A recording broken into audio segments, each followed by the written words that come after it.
What's going on, Cougar fans? Peter Borkowski here on the Cougar Sports Network, bringing you this edition of Coaches Weekly. I'm once again joined by Coach Allgood of CUC Cross Country. Welcome back to the show. How you doing so far today, Coach? I'm good. I'm excited for more really good questions. Well, we'll see what we can do for you. Let's start 1 week ago today at the Elmhurst Early Bird Invite. That's where you and your team were found that day.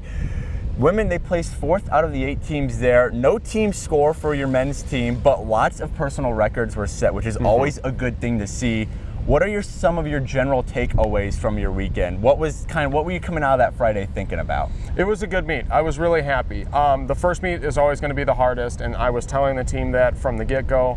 But now that we've got the hardest one out of the way, the rest are going to seem like a cakewalk. And now we have somewhere to build off of progress-wise to get the training more in depth and to make sure that we are measuring it off of something more than practice, right? The most simple and the easiest way to measure progress is through competitions. And now that we have that, we can really start building on the areas of each athlete that we are able to build on and that need to be built on in order for them to continue progressing positively. Of course.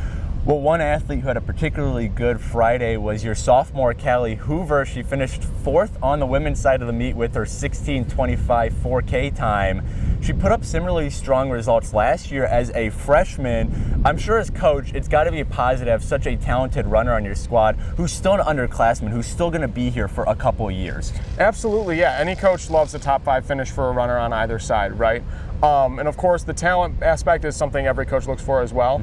The thing that I admire the most is that Cali is a hard worker, and her teammates are hard workers, and it's just an example of the whole body of work for both teams in that I don't have to worry about where they're at any given day. They're always giving 110% to me, and we're making positive steps every single day. Right. And I think that that is the most important aspect of it, and I think that's what really cultivates making sure that they're running faster and faster times every race.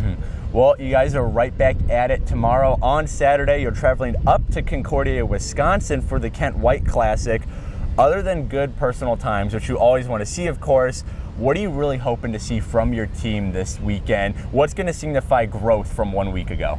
I have goals for both the returning runners and the new runners. For the returners who may have raced at CUW's course previously, because that was where conference was hosted last year, I want them to go out and dominate it more than the first time they went. I want them to improve on their last experience with the course. Definitely. Because each course is unique and it's very individual, and being able to win the day is just as important as the season, right? And for the freshmen, I want them to go out and experience their first full-length race. You know, first time the men are going to run an 8K, first time the women are going to run a 6K if they're new to the team. I want them to take the confidence that they went out with last week, and I want them to carry that over into tomorrow to kind of subdue the nerves and make sure that we are taking care of what needs to get taken care of, and we are going through the run in a very smart and active way. Right. Well, once again, CUC Cross Country, their schedule resumes tomorrow on Saturday at the CUW Kent White Classic. Things kick off at noon up there. All coverage for that meet, as well as all things CUC Cross Country, can be found at cucougars.com. One more thanks for Coach Allgood for joining me today. I look forward to talking to you in about a week or so. Until then, this is Peter Borkowski signing off of the Cougar Sports Network and wanting to say, as always, go Cougars.